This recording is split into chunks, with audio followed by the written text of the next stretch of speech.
Hello and welcome to Sean White's Solar and Energy Storage Podcast. The title of this podcast is Calculating Short Circuit Current Rating of Equipment. This episode, we're going to cover short circuit current rating of equipment with Bill Brooks.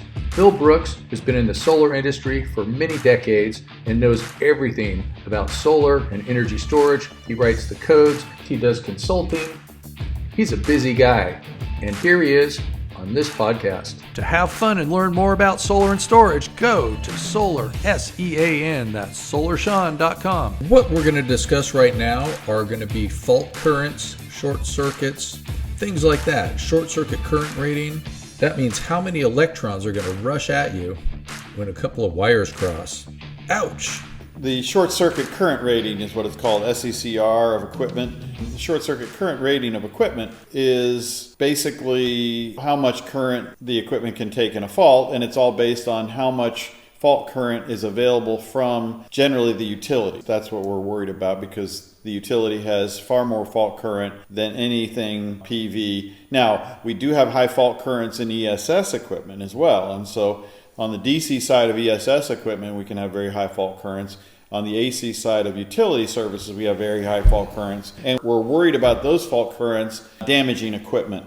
And so the overcurrent devices that we choose have to be properly rated. So for instance, let's just use a commercial example. So a commercial building may have a utility service where the utility has limited their fault current to no more than 65,000 amps. Okay, so the service equipment is going to be rated for 65 kAIC. So that's going to be the ratings on the equipment, 65,000 amps. And the question is, okay, I'm going to go from that equipment, I'm going to go to some other sub panel where I'm going to have a bunch of breakers in there that are going to go directly to the PV. So let's say it's at the main service entrance that I have this large breaker, and then I'm going to go up to the rooftop, and then I'm going to have another panel board, and that's going to have a whole bunch of breakers in it that go to individual string inverters that are up on the rooftop. And let's say each of these string inverters are 60 kilowatts or something like that. Now that equipment has to be rated for the short circuit current available at that panel. Now we know it's going to be no more than 65,000 amps because 65,000 amps is at the service. And depending on how far we've gone, what the size of the conductors are,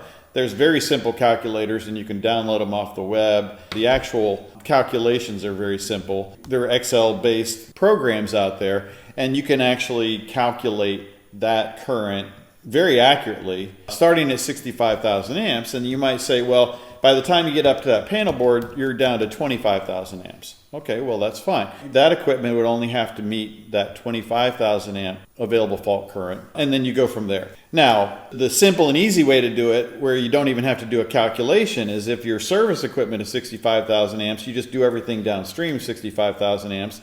It's going to be a little more expensive, but it certainly gets you out of the discussion. So no inspector could ever fail you for having the same rating downstream as your service equipment. That would be silly. They would clearly not understand the concept because it always goes down as you get away from the service equipment. So whether or not they accept your calculations, or they may say, well, you're not an engineer. Well, typically an engineer is going to be doing this, but if they're doubting somebody's capabilities and being able to perform that calculation, then you just use the same rated equipment downstream. And that's true with residential as well. So let's go to residential calculations. And let's say the utility, a lot of utilities in the last several years, if it's a more recent service, would require 22,000 amp service equipment. So you look in your service equipment, you see it's 22,000 amp equipment. Regardless of how close your inverter is to that service equipment, if you use 22,000 amp equipment downstream, nobody can argue that it's not sufficient. Now, 10,000 amps is a very standard residential equipment. So if you were to choose 10,000 amp equipment and have 22,000 amp service equipment, that's going to cause a question. And the utility and the local jurisdiction would be correct in asking you, are you sure that that's enough? Show me the calculations. You will have to provide a calculation at that point. And if this isn't your strong suit and you don't want to provide that calculation, then put in 22,000 amp equipment. Done. So like what you're going to have is you're going to have that main breaker at somebody's house that's going to have the higher ampere interrupt rating. Mm-hmm. And then your load breakers, just going to all the loads in your house, are obviously lower than that. So the main breaker should catch all those high currents, right? The idea is that if the panel board, so going to your example, let's say it's a main service panel, and it's got a main breaker that's 22,000 amp rated, and then all your breakers underneath that are typically, a lot of them are going to be 10,000 amps. That's a fairly standard one. The issue there is that if you have a fault in the service equipment, the main breaker is going to trip, and it's going to be capable of handling the full fault current of the utility at that point. If you have branch circuits that are going to other parts in your house, the 10,000 amps may be sufficient because there's going to be lower fault current on those breakers. Now, that being said, just kind of thinking in my own mind, I think a lot of the 22,000 amp equipment that's out there, the breakers that they specify for those are also 22,000 amp breakers for the load breakers. So the real challenge only comes when you go downstream of that piece of equipment. And if you wanted to downgrade from the 22,000 amp equipment in your main service panel, you would have to prove that the currents downstream are low enough. And again, that would require doing the calculation and requires a significant amount of wire. And so we're not talking about 10 feet. We're talking about if you've got a number 12 conductor, it's a very small conductor, you take that probably 30 feet, that's probably enough to take 22,000 amps down to 10,000 amps. And we could play around calculator at the break sometime just to see how far you actually have to go with really small wire. It's not very far, but it's still not 5 feet. For instance, if you had an inverter sitting right next to a service equipment, then that fault current available to that inverter and the breaker that would be connected to it would have to be rated for typically that higher current value.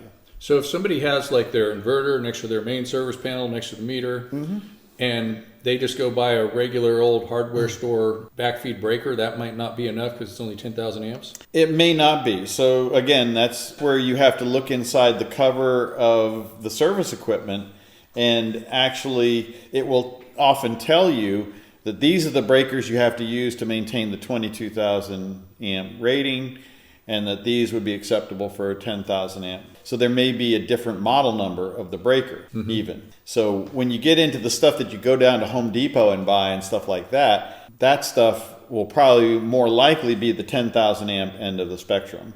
And you'd really have to pick through the stuff and read the fine print to determine whether or not it would have that higher fault current rating. So the good news is that most of the services in the United States are 10,000 amps. That being said, I've got clients right now that I'm working with where all of their stuff in the last 10 or 15 years has been rated at up to 22,000 amps. And so they're very focused on this very issue because it's problematic, because it's not a simple thing of just throwing in a Home Depot panel or a Lowe's, going down to Lowe's and getting the panel. You got to select the right one. So how do you recommend that somebody even finds out what the ampere interrupt rating is, or how many amps could come at you from the service? The easy way, I love to do things dumb and easy because I'm dumb and simple.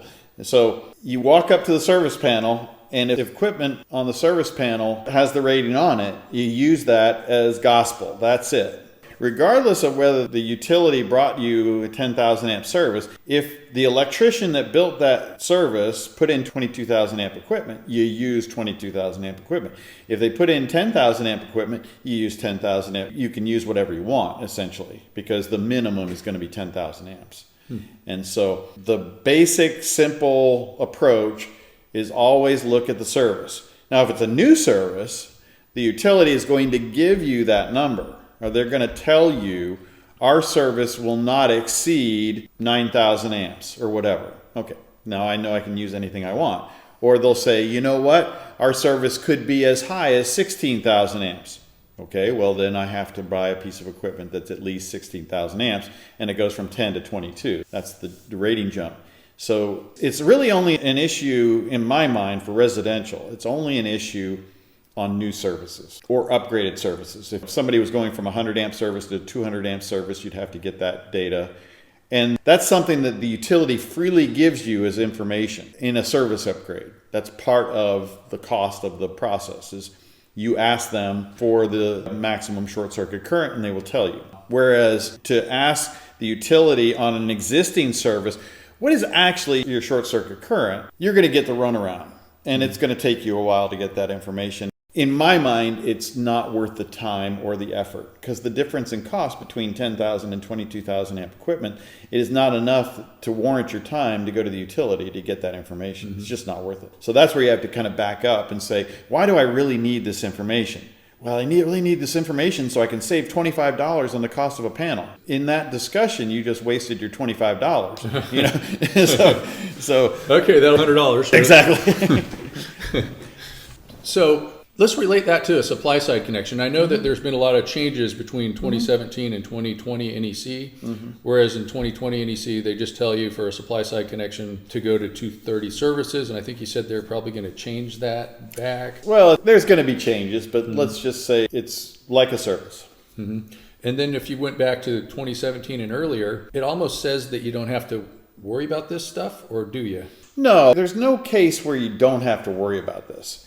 So Article 705 may not get specific about short circuit current ratings in all cases. It does, however, in 705.20, when it talks about the disconnecting means, it does say the disconnecting means has to have sufficient short circuit current ratings. So that's in there. So when you're talking about a supply side connection, again, you look at the service equipment and you match it. Okay. And if somebody says, well, you know, they might have changed things, well, that would be a violation of the utility, because the utility cannot up their short circuit current rating without replacing your equipment. Okay. So if they took it, if a utility, this would be a huge problem. If the utility took it on themselves to change their short circuit rating above 10,000 amps and not notify the customer, they would be in serious liable situation, because they could actually burn somebody's house down. And if it was We've never seen a utility do that before. And if it was proved that they changed their short circuit current rating and they didn't tell the customer, and essentially they'd have to pay the customer to do that if they did it on their own accord, then they would be in a heap of trouble. So they generally don't do that because it's not in their best interest to do that. So again, you look at a piece of equipment, it's 10,000 amps.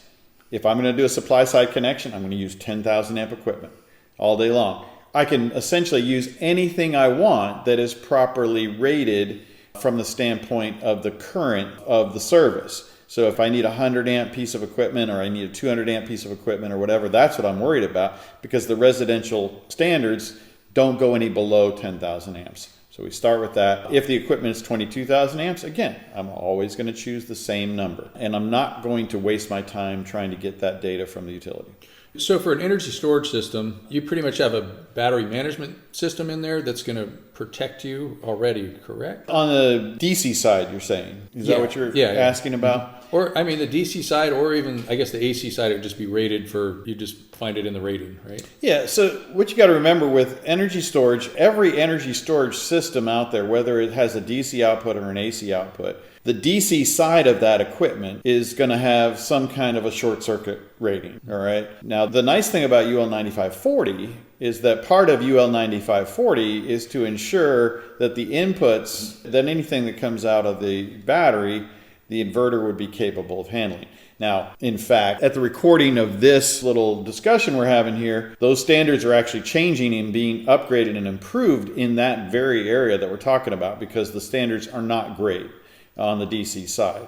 So like we've got the LG Chem 10 kilowatt wall mounted battery that is used very commonly with the SolarEdge inverter. The short circuit current coming out of that LG Chem battery, which is limited through a DC to DC converter, which most people don't know, the SolarEdge inverter would have to be able to handle that capability. That's not a big deal because it's got a DC to DC converter in it. But the DC to DC converter inside the LG Chem, of course, has to be rated for whatever the short circuit current of the battery is. So when you have a DC output, it's actually can be kind of confusing, because we got a 400 volt DC output coming from this LG Chem battery, but people think, oh wow, I've got a 400 volt LG Chem lithium ion battery connected to my inverter, and that thing could just French fry my inverter in a fault. And the answer is no, it can't. Why not? It's like, well, it's got lithium ion batteries sitting right there. Those lithium ion batteries are not at 400 volts.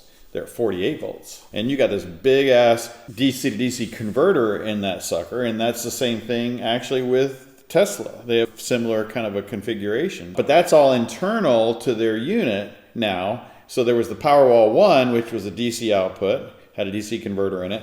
And you got the Powerwall 2, which actually has the DC converter and the inverter all built into this one box now. And now all you have is AC output. Both units, the DC one and the AC one, had very low fault currents, actually, because they were going through conversion devices. They were going through electronic converters to get to the inverter. A 48 volt lithium ion system that has no converter on it whatsoever. And that sucker is connected directly into the inverter. This is an Outback Skybox system.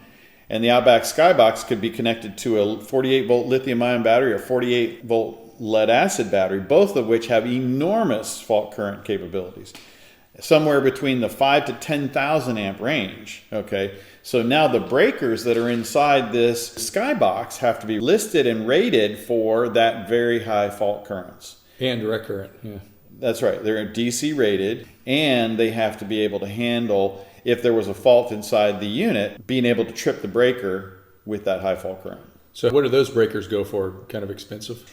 Yeah, I mean, they're definitely more expensive breakers, for sure. But it comes down just the specifics or the specifications of the equipment. So we have run-of-the-mill breakers and things like that that may have both DC and AC ratings on them, but the DC ratings are probably going to be fairly low, and the AC ratings are going to be moderate, whereas this stuff that's designed for DC is very specifically designed. And again, when you get back to 9540, that's one of the benefits of it. And if understanding what inverter is designed to connect to is important. If I were to connect a 400 volt lithium ion direct battery to a Solar Edge or Jinlong inverter, something like that, it would French fry the inverter in a fault. It would probably catch it on fire. I thought we changed the term to freedom fries. Freedom fries. Yeah. Freedom fries. Thanks for listening, and to learn more about the sun and everything else, go to solarsean.com.